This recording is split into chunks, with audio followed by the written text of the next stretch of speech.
ಷಡ್ಯಂತ್ರ ಯಾರು ಮಾಡ್ತಾ ಇದ್ದಾರೆ? ಧರ್ಮಸ್ಥಳಕ್ಕೆ ಕಳಂಕ ತರುವುದು. ಪೂಜ್ಯರೇ, ನಾವೆಲ್ಲರೂ ನಿಮ್ಮ ಜೊತೆ ಇದ್ದೇವೆ ಅಂತ ಹೇಳ್ಬೇಕು. ಪೂಜ್ಯರೇ, ನಾವೆಲ್ಲರೂ ನಿಮ್ಮ ಜೊತೆ. ಪೂಜ್ಯರೇ, ನಾವೆಲ್ಲರೂ ನಿಮ್ಮ ಜೊತೆ. ಧನ್ಯವಾದಗಳು. ಅನೇಕ ಯೂಟ್ಯೂಬ್ಗಳ ಮುಖಾಂತರ, ಸೋಷಿಯಲ್ ಮೀಡಿಯಾಗಳ ಮುಖಾಂತರ ಇವತ್ತು ಧರ್ಮಸ್ಥಳವನ್ನ ಚ್ಯುತಿ ತರಬೇಕು, ಆ ಧರ್ಮಸ್ಥಳದ ಮೇಲೆ ಜನರ ಭಾವನೆಗಳಿಗೆ ಚ್ಯುತಿ ತರಬೇಕು ಅಂತಕ್ಕಂಥ ಕೆಲಸ ಅನೇಕ ಜನರು ಮಾಡ್ತಾ ಇದ್ದಾರೆ. ಇದ್ರ ಹಿಂದೆ ಯಾವ ಷಡ್ಯಂತ್ರ ಇದೆ ಅಂತಕ್ಕಂಥದ್ದನ್ನ ಮೊದಲು ಪತ್ತೆ ಹಚ್ಚಬೇಕಾದಂತ ಕೆಲಸ ಸರ್ಕಾರ ಮಾಡಬೇಕಾಗಿತ್ತು. ಆದ್ರೆ ಕಾಂಗ್ರೆಸ್ ಸರ್ಕಾರಕ್ಕೆ ಕುಂಟು ನೆವ ಬೇಕಾಗಿತ್ತು. ಇವತ್ತು ಒಂದು ಷಡ್ಯಂತ್ರದ ಫಲವಾಗಿ ಆ ಅನಾಮಿಕ ವ್ಯಕ್ತಿಯನ್ನ ಸರ್ಕಾರವೇ ಕೋರ್ಟಿಗೆ ಕಳಿಸಿ SIT ರಚನೆ ಮಾಡೋ ರೀತಿಯಲ್ಲಿ ಮಾಡಿ ಇವತ್ತು ಹಿಂದೂ ಧರ್ಮಕ್ಕೆ ಚ್ಯುತಿ ತರ್ತಕ್ಕಂತ ಕೆಲಸ ಇಲ್ಲಿರ್ತಕ್ಕಂಥ ಕಾಂಗ್ರೆಸ್ ಸರ್ಕಾರ ಮಾಡ್ತಾ ಇದೆ ಅಂತಕ್ಕಂಥ ಮಾತನ್ನ ನಾನು ಈ ಸಂದರ್ಭದಲ್ಲಿ ಹೇಳ್ತೇನೆ.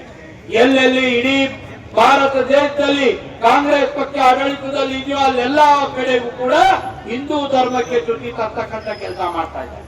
ಅವನ್ ಯಾವನ್ರಿ ಅನಾಮಿಕ ವ್ಯಕ್ತಿ? ಅವನು ಯಾವ ಬುರುಡೆಯನ್ನು ಇಟ್ಕೊಂಡು ಬಂದ, ಅದು ಎಲ್ಲಿಂದ ತಗೊಂಡು ಬಂದಿದ್ದಾನೆ ಅಂತ ಹೇಳಿ ಲಾಕಪ್ ನಲ್ಲಿ ಹಾಕಿ 4 ವರ್ಷ ಅವನ ಕಡೆಯಿಂದ ಬಾಯಿ ಬಿಡಿಸಬೇಕಾಗಿತ್ತು ಪೊಲೀಸರು. ಅದನ್ನ ಮಾಡ್ಲಿಲ್ಲ. ಅವನಿಗೆ ಮಂಪರು ಪರೀಕ್ಷೆ ಒಳಪಡಿಸಬೇಕಾಗಿತ್ತು, ಅದನ್ನು ಕೂಡ ಅವನಿಗೆ ಮಾಡ್ಲಿಲ್ಲ. ಇವತ್ತು ಅವನು 13-14 ಕಡೆ ಜಗ ಹೇಳಿದಾನಂತ ಹೇಳಿ ಗುಂಡಿ ತೋಡೋ ಕೆಲಸ ಮಾಡ್ತಾ ಇದ್ದೀರಿ. ಸಿದ್ದರಾಮಯ್ಯನವರೇ, ಅವ್ನು ನಾಳೆ 16ನೇ ಸ್ಥಳ ನಿಮ್ಮ ವಿಧಾನಸೌಧ ತೋರಿಸ್ತಾನೆ, ಅಲ್ಲಿ ನೀವು ಗುಂಡಿ ಆಗಿದ್ದೀರಾ ಅಂತ ಹೇಳಿ ನಾನು ಕೇಳ್ತೇನೆ.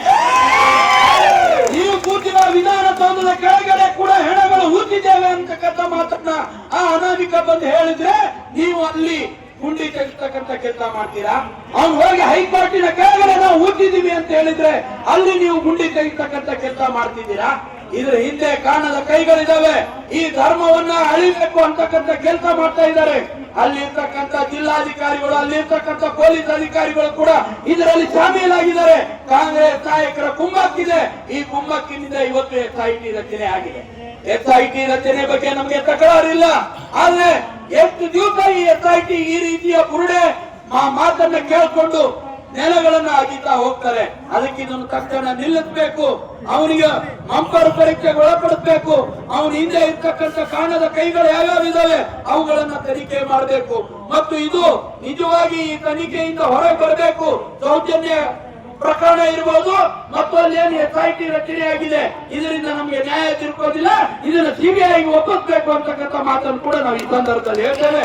ಮತ್ತು ಧರ್ಮಸ್ಥಳಕ್ಕೆ ಯಾರೇ ಚ್ಯುತಿ ಮಾಡಿದ್ರು ಕೂಡ ಧರ್ಮಸ್ಥಳಕ್ಕೆ ಚ್ಯುತಿ ಆಗೋದಿಲ್ಲ.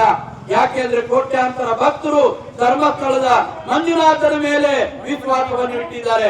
ಅವನ ವಿಶ್ವಾಸವೇ ಅನೇಕ ಜನರು ಉಸಿರಾಗಿದೆ. ಹಾಗಾಗಿ ಆ ಉಸಿರು ಇರೋವರೆಗೂ ಈ ಕೋಟ್ಯಾಂತರ ಜನ ಹಿಂದೂಗಳು ಆ ಧರ್ಮಸ್ಥಳಕ್ಕೆ ಚ್ಯುತಿ ಮಾಡೋದಕ್ಕೆ ಬರೋದಿಲ್ಲ, ಕಳಂಕ ತರೋದಕ್ಕೆ ಬಿಡೋದಿಲ್ಲ ಅನ್ನುವಂತ ಮಾತನ್ನು ಈ ಸಂದರ್ಭದಲ್ಲಿ ಹೇಳಿ ಸರ್ಕಾರಕ್ಕೆ ಆಗ್ರಹ ಮಾಡ್ತೇವೆ.